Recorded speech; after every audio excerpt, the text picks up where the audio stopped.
coming out tonight. And again, I'm sorry I'm reading. Life was crazy today.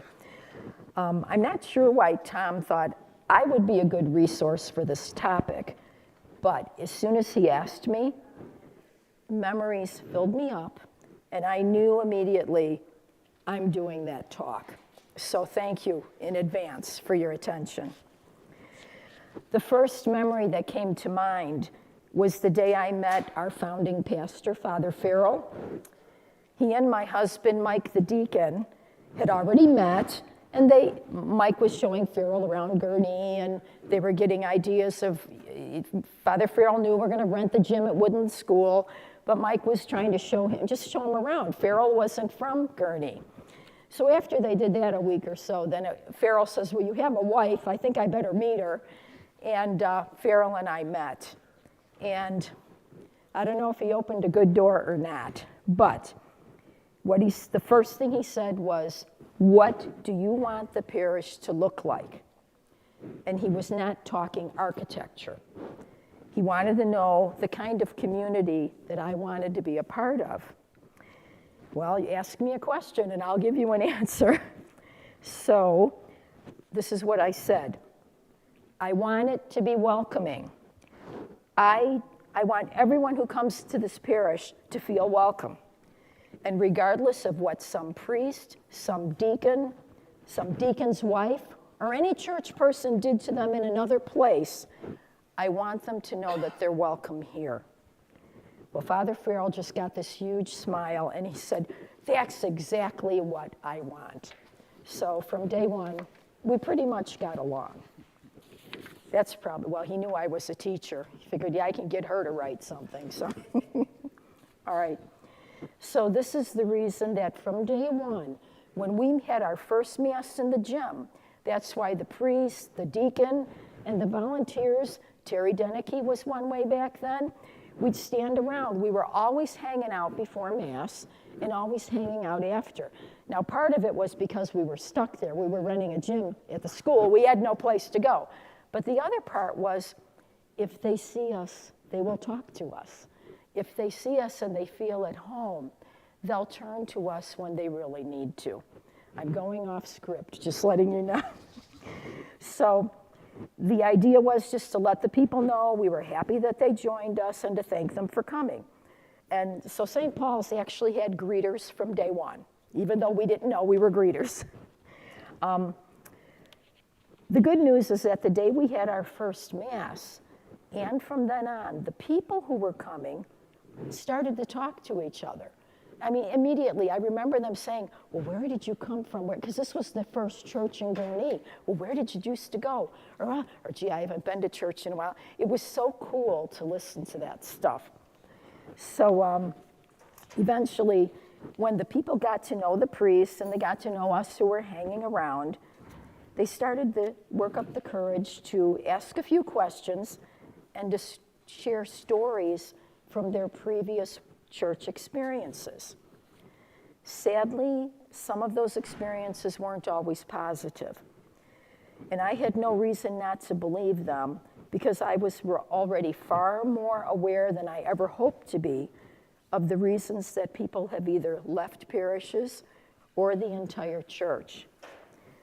So tonight I'm going to share a few of those scenarios that I hope you're not familiar with, but being the humans that we are and the families we have, we know these stories. So here's some of the things that they told me. They've been yelled at by someone, a priest, a nun, a helper, a fellow parishioner, a deacon's wife. And for church people, come on guys, we all have bad days. But if you're church people, if you're a volunteer here, we really need to step back, take a deep breath before we yell at anybody. We don't get to do that. I don't think I've ever yelled at anyone here, except when a kid was totally crazy and I just go up in a really nice way, much nicer than I was when I was a teacher, and say, now do you really think you should be doing that?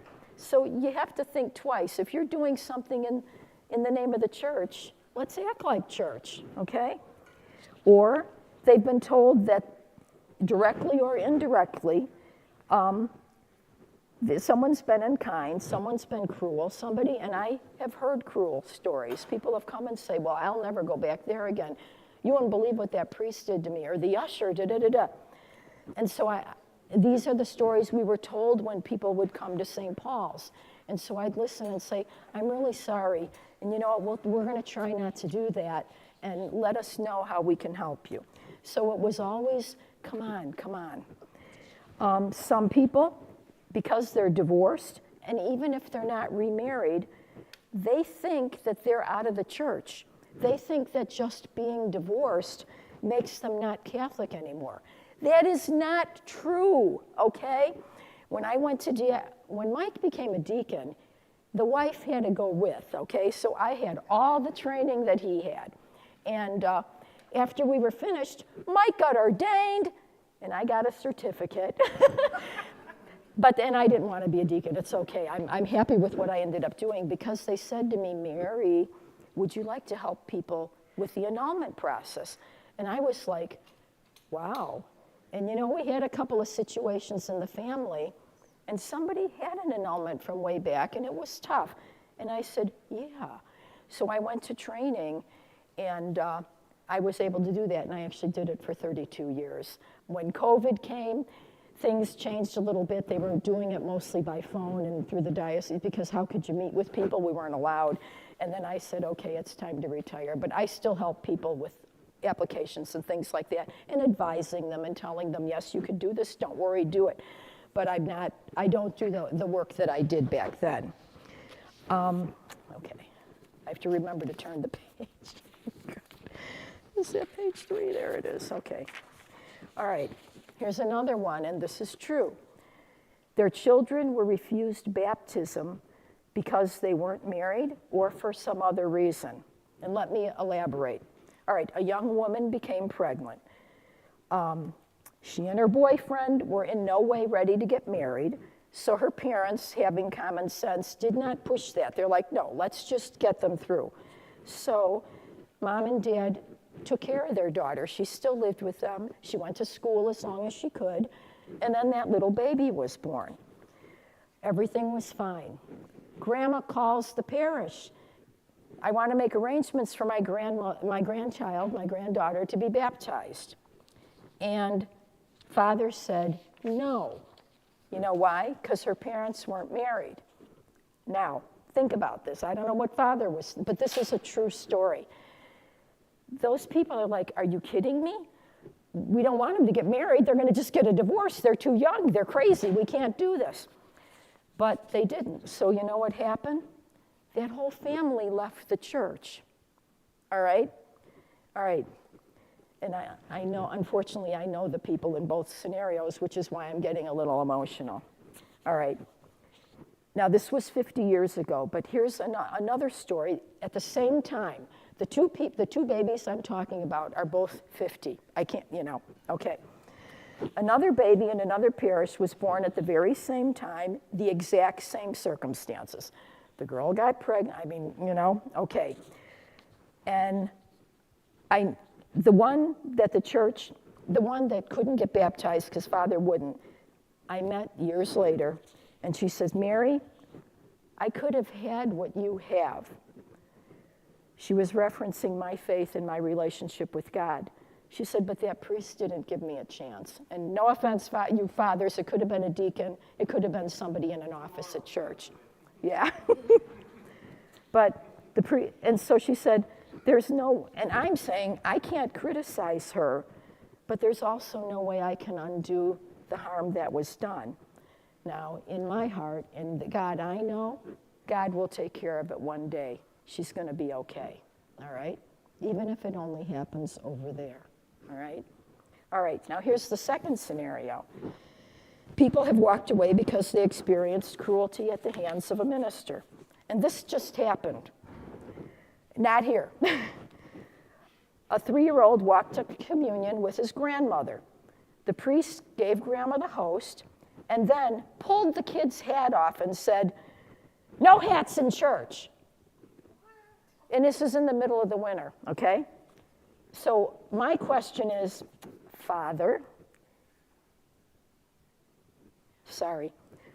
Father, didn't you care that you were holding Jesus in your hands? Don't you remember Jesus' response to children? By the way, as a result, that grandmother and that little grandson won't be visiting that church anymore. Now, the good news is they're still going to the church that they belong to. Okay.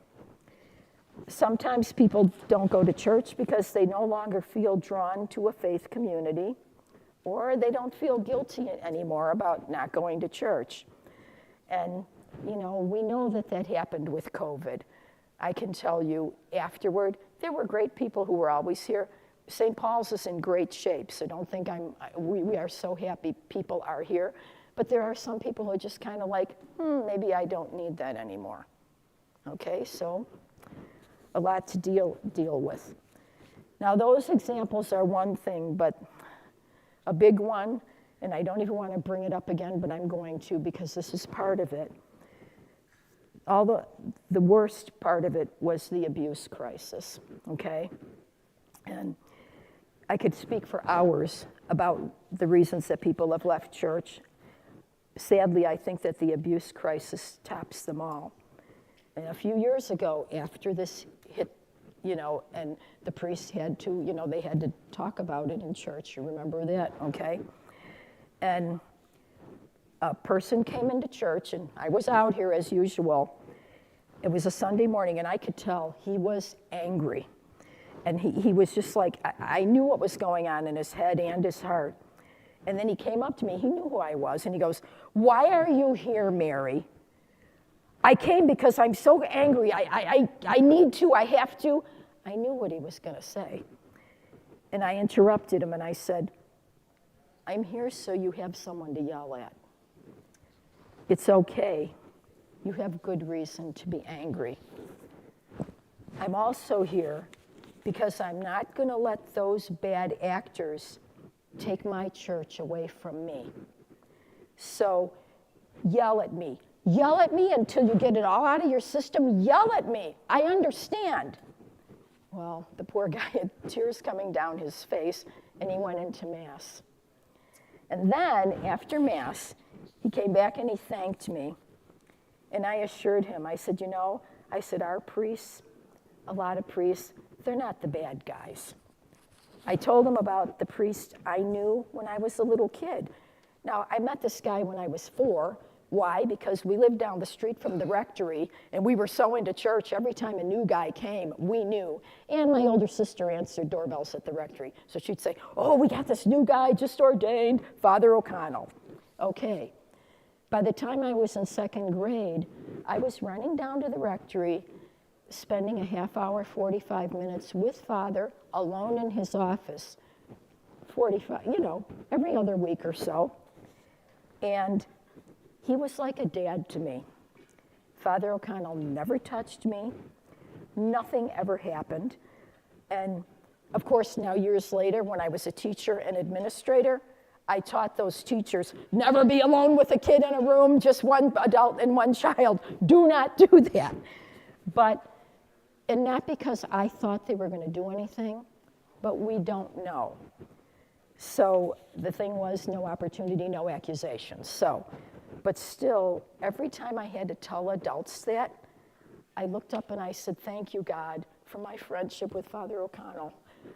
You would not know Mary Penich if it wasn't for Father O'Connell." So the best part of my life, really, he was my other dad, okay? So bad things didn't happen to all the people who went and saw Father. And just so you guys know, we know that. As you know, we humans are at no loss for reasons to disagree with each other. And this has always been the case to some extent. Now today, life is a little crazy. The climate has heated up beyond most of our endurance, probably. When our disagreements involve our faith or our relationships with God, a lot of times they cause divisions within families, among friends, at work, in our neighborhoods, even in our churches. What are we supposed to do about this? How can we minister to those whom we as church have driven away, maybe not even knowing it, or they're those who've walked away. We have free will. We get to do what we think is best for us. Well, good old Jesus gives us a few ideas. Okay.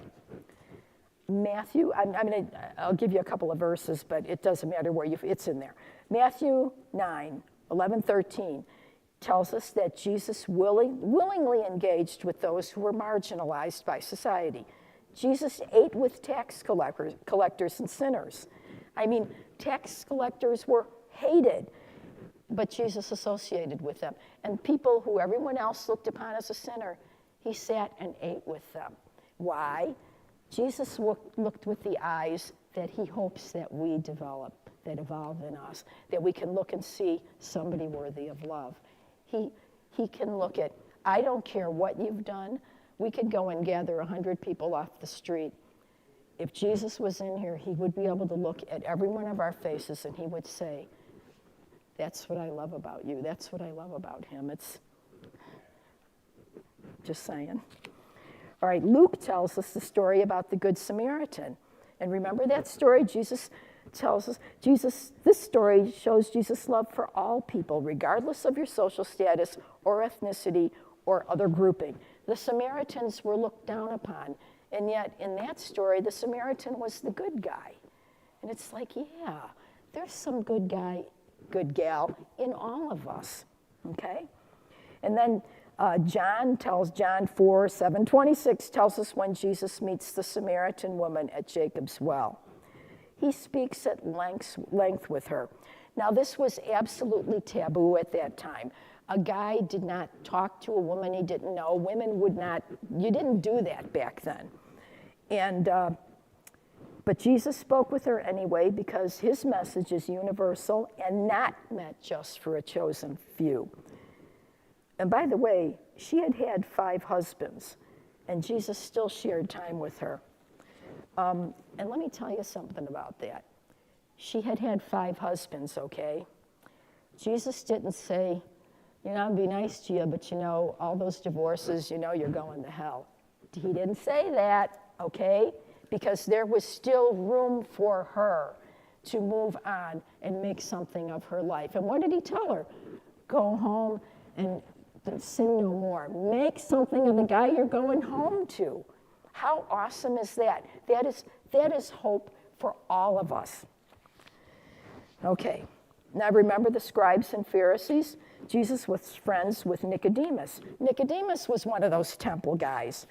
And Nicodemus was so afraid of the other ones, he used to sneak out at night to see Jesus.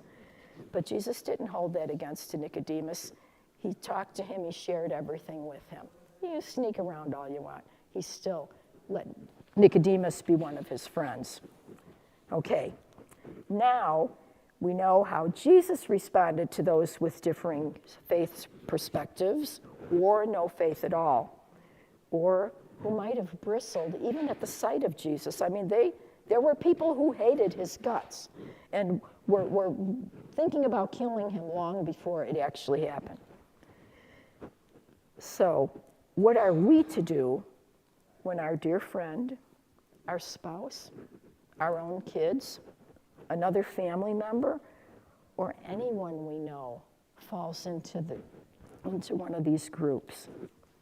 What are we going to do? Okay.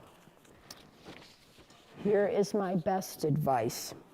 First of all, respect them, okay? There's reason, even if they're kind of stupid reasons to us, there's reason why they got to where they're at. So, a rebellious teenager, a needling relative, even a friend might tell us that they're finished with church, finished with God. Respect them. We can offer to talk. We can ask them why, but don't push or give the impression that they are condemned to hell. That's not our responsibility. That's not our business.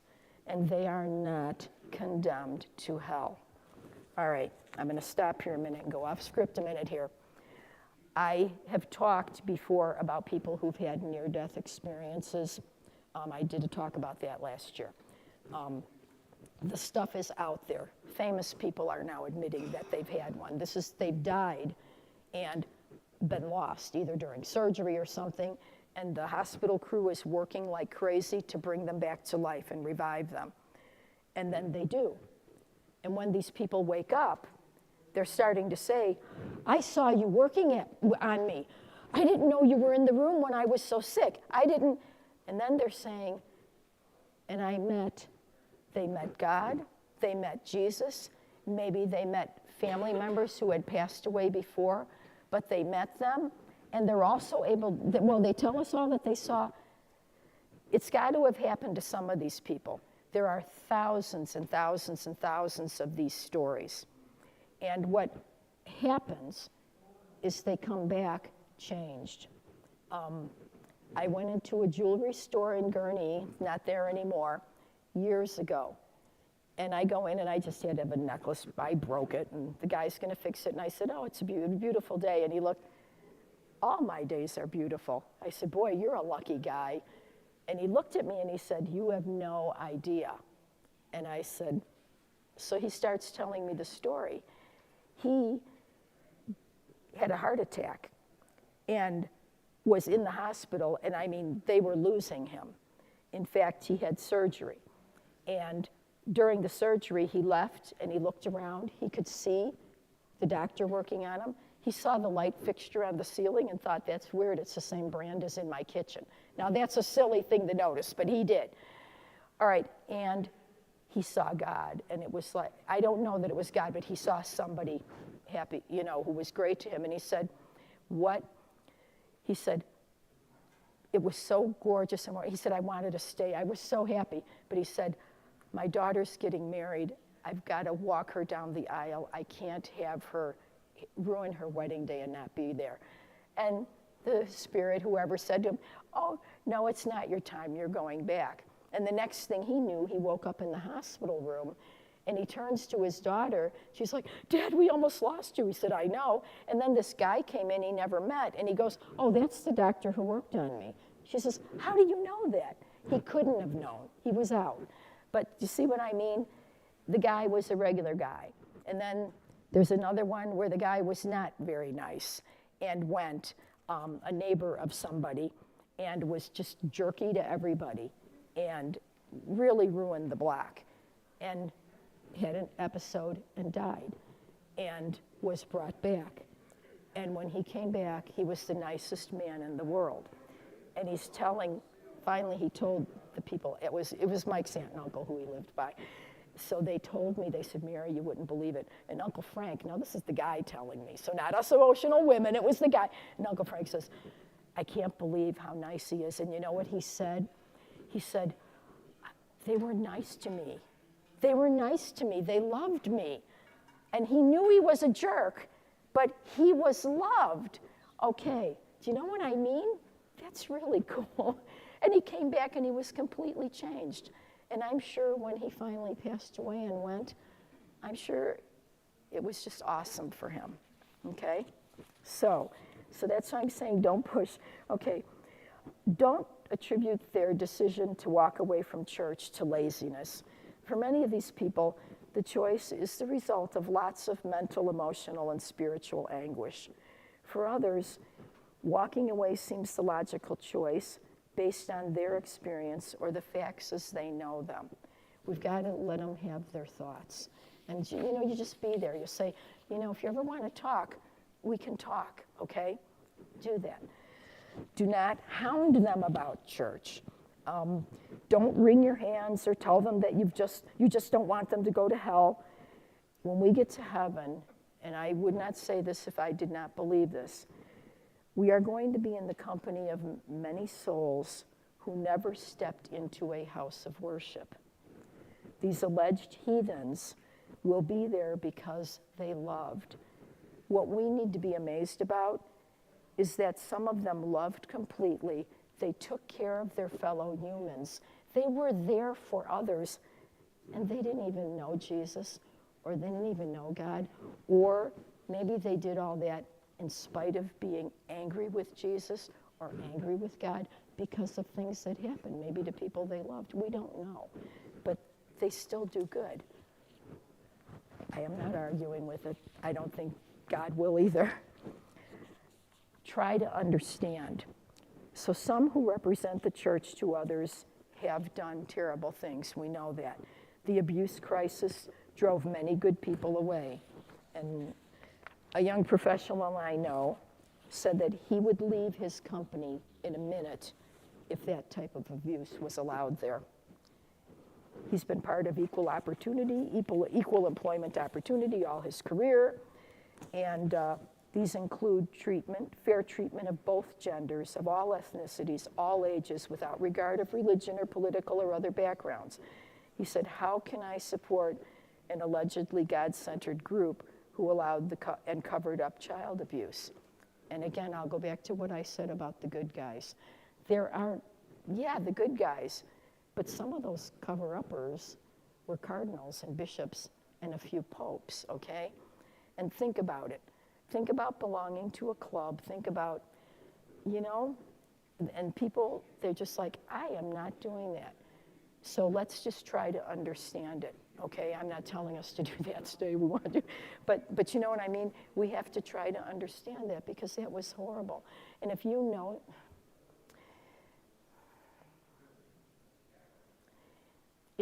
someone who suffered abuse, and I do, unfortunately, because of my annulment work, I had to hear stories.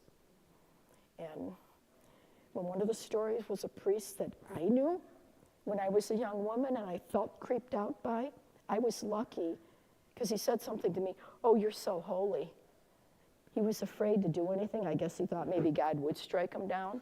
I don't know, because I didn't think I was that holy. I was dating and doing, but you know what I mean?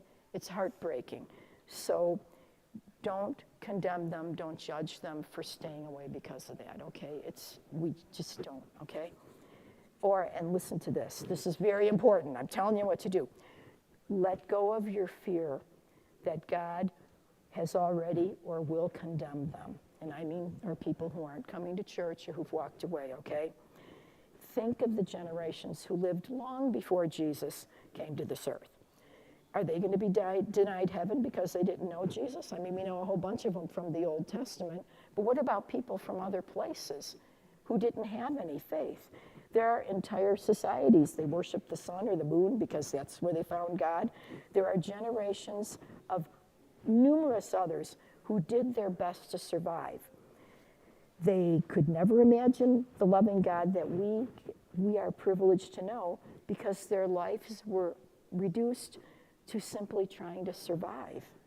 God, who or what is that, they might have asked. What of our sisters? And think about the Holocaust, what happened. The Jewish people didn't know Jesus, but they certainly exhibited his courage and his loving ways by forgiving their captors, by taking care of each other in there. They could die any day, and yet they showed kindness to fellow prisoners, kindness to those they thought were sick, might not. I mean, unbelievable. If that isn't Jesus-like living, okay? But some people think Jews aren't going to heaven, so I'm just saying. Jesus was a Jew. Tell them that. Appreciate the good that unbelievers or the unchurched have done in their lives. Some have done this good despite what a church, allegedly God's family, once did to them. A theologian I met, I love this guy. A theologian I met years ago shared an incident with his older son. When the rest of the family had left for Mass that morning, the kid was nowhere to be found. When they returned home, that son was asleep on the couch. He was college age or a little older. Well, when his dad pointed out that he should have joined the family at Mass, the young man responded, "The homeless shelter was nuts last night, Dad. We were scrambling for beds till 3 a.m. I'm wiped out." Well, this was a theology teacher, okay? My theologian friend was so proud of his son's commitment to the homeless that he immediately let go of his anger. He simply ushered the rest of the family to the kitchen for breakfast so that big boy could go to sleep. Now, when he shared this with our theology class, my theologian friend said that his son had kept holy the Lord's day in an amazing way, okay? And I can tell you another thing about that. My mom became, I'm sorry, there's just, okay. This was my sister's thing. Let me just look, okay? I'm sorry. I just want to make sure it's okay. Okay. We got her to go to the hospital and they're doing tests, so yay, okay. All right, now back to this. Okay, so, okay, all right, the Lord's, okay. So what if someone in this predicament challenges you, someone who's walked away from church? You know, how can you go to church after all of this? I can't answer for you, but I can only share some of the things I've said before, and I would say again to somebody like that. I truly understand your anger, but for me, I can't blame every church person for what a few have done. When I was a teacher, I corrected those who broke the rules, but I didn't punish the whole class for these transgressions. They didn't do it. Though I may have reminded everybody in class of my behavior expectations, and come on, I didn't punish all the kids. None of you would blame all the women or all the teenagers or all the people with red hair or with blue eyes for what one person with that trait did. So why blame the entire church for the sins of a few? You know, maybe that'll work with them. Say, you know, everybody didn't do that. We all don't stand for that. I mean, it's like the kids in the family. My parents had 6 kids. I am quite certain we drove them crazy many, many times. If my older sister came home late, she was in trouble, but they didn't punish the rest of us. We were like, hey, we're good. They can yell at her now, you know? We still had our dessert. We still got our treats. We didn't have to go to bed early. We didn't have to stay in. You know what I mean? If my older brother did something, the rest of us didn't get punished. And though it's hard for you to believe, if I did something bad, no. You know, the others didn't get punished for it. It was, no, you just take care of who the problem was with, okay? So another thing I might say, I understand and God understands too. Please, this is the most important part. Don't beat yourself up if somebody in the family, if you just can't get to them to go back to church. Please don't do that. If this is, just step away, okay? I understand, God understands. If this is too much to deal with, you step away. You tell them, go and be the best person you can be. That's all Jesus asked of his followers. Even if they didn't get to break bread every single day, they were out there doing good. Even they had disagreements. Remember how many times Jesus had to tell Peter a thing or two? Remember the apostles arguing, who's going to be first? Come on, guys. And they were the apostles. They had them right there. So we're allowed to goof up a little bit too, okay? Even though we know he's right here in all of you, right up there. Oh, I guess Tabernacle's over there, okay? So remember how many, oh, I already said that, okay. So they were all busy spreading the word while also trying to nurture their families, put food on the tables. They had turned their daily lives upside down in order to spread Jesus' word. But after Jesus died, how did they worship? They went to people's homes. And you know what? When they broke bread, you know who broke the bread? The person who lived there. So if they went to Margaret Mary down the street from the synagogue house, Margaret Mary broke the bread. If they went to Joseph's house, he broke the bread. That's what they did because they were all, okay? Jesus' followers all shared God's work, the work that Jesus left them. So if you're out there doing your best to be a decent human being who cares for others, God is smiling. Again, remember that, because some of these people that we're worried about who aren't coming are so good in so many ways. And even the ones who are a little bit of a stinker here and there, we all have been in our day, and we all will be. Ours is a forgiving God. Don't limit God, okay? So don't go crazy about this stuff. Don't limit God. Pray for them. Send good vibes their way. Pray for them a lot. And then just be kind, be there, keep the door opened, okay? So, I already did that, okay. So Jesus' followers all shared God's work and the work they left him. So if you're out there doing your best, I already said that, a decent human being, God is smiling. Now, what if another family member fixates on those who've walked away from the church? What if they feel that they just have to make this right? They're convinced that that wayward loved one is on the way to hell. How can we help them? Okay? This is what Jesus would say, I think. You can come out and yell at me if I'm misquoting, but try to understand their perspective or their drive to make it right. Respect them. Just maybe a tie-in or two to some of Jesus' words might help. What did Luke say? Don't judge others and you will not be judged. Do not condemn others or it will all come back against you. Forgive others and you will be forgiven. Remember this stuff when you're really scared or worried about them or frustrated, okay? Don't judge others. This is in Matthew. Don't judge others or you will be judged. For in the same way you judge others, you will be judged. And with the measure you use, it will be measured to you. Now, let me say this. I think God is a much kinder judge. Even though Matthew says this, don't worry about that. Just remember not to be overly judgmental and just try to be there for them. The best thing you can do is be there for them and be kind to them. And then Romans says, therefore you have no excuse, O man, of every one of you who judges. For in passing judgment on another, you condemn yourself, because you, the judge, practice the very same things. So they may be stubborn about not going to church. What are we stubborn about, you know? And I don't mean that I'm trying to be funny, but you know what I mean? Just give them a little space and be there for them. That's the best I can say. I'm not a big fan of responding with scripture passages because sometimes this might be interpreted as throwing the Bible at them or God at them. And a scripture scholar who I have great respect for once said, you can find a scripture passage to justify anything. And you can. Unfortunately, there are some places. And also, if a scripture passage makes God seem to be anything less than the very best person you know, it is not the inspired word of God, okay? This guy has said this over and over again.